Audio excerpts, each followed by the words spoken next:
গোলকগঞ্জত সৰ্পমিত্ৰ নয়ন দত্ত উদ্ধাৰ কৰিলে বৃহৎ আকাৰৰ মুছুৱাগুম দাৰাই সাপ। কালি দুপৰীয়া ভাগত গোলকগঞ্জ চহৰৰ শিবুসূত্ৰ থৰঘৰত সংঘটিত হয় সাপৰ আতংকৰ এক ঘটনা, যিয়ে অঞ্চলজুৰি চাঞ্চল্য সৃষ্টি কৰে। পৰিস্থিতি নিয়ন্ত্ৰণ কৰিবলৈ বন বিভাগ আৰু পৰিচিত সৰ্প উদ্ধাৰকাৰী সৰ্পমিত্ৰ নয়ন দত্ত ঘটনাস্থলীত উপস্থিত হয়। নয়ন দত্তৰ দক্ষতাৰে সাপটো উদ্ধাৰ কৰে আৰু স্থানীয় লোকক সচেতন কৰি কয়, এই সাপটো কৃষিৰ বাবে উপকাৰী, ই দেখিলে ভয় খাব নালাগে।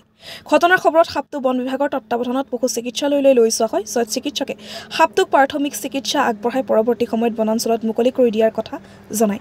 সাপটো চাবলৈ জনসাধাৰণে ঘটনাস্থলীত ভিৰ লগোৱাৰ ফলত কিছু সময়ৰ বাবে ঠাইখনত ভিৰ জোৱাৰ সৃষ্টি হয় যদিও সৰ্পমিত্ৰ দত্তই পৰিস্থিতি সুচাৰুৰূপে সামলাই তোলে। গোলকগঞ্জৰ পৰা তপনদাৰ report, North East Frontier News. Ranger ছাৰে কল কৰিছে, তো গোলকগঞ্জৰ দত্তপাৰাত এটা সাপ ওলাইছে কাৰণে মই ইয়াত আহিলোঁ, সাপটোক ৰেস্কিউ কৰিলোঁ। ইয়াত আহি মই এটা ইণ্ডিয়ান ৰেড স্নেক পালোঁ, যিটো আমাৰ গাঁৱলীয়া ভাষাত দাৰাই সাপ বুলি কয়, মুছুৱাগুম সাপ। তো এইটো টোটেলি নন ভেনামাছ এটা সাপ হয়। মানুহে আতংকিত হৈ গৈছিল, কিবা এটা হেৰি হয় নেকি, আপোনাৰ বিষাক্ত হয় নেকি। তো মানুহকো মই অলৰেডি জনাই দিছোঁ, সকলোৰে ওচৰত অনুৰোধো জনাইছোঁ, এনেকুৱা সাপ টোটেলি নন ভেনামাছ সাপ হয়, ইয়াৰ কোনো বিষ নাই।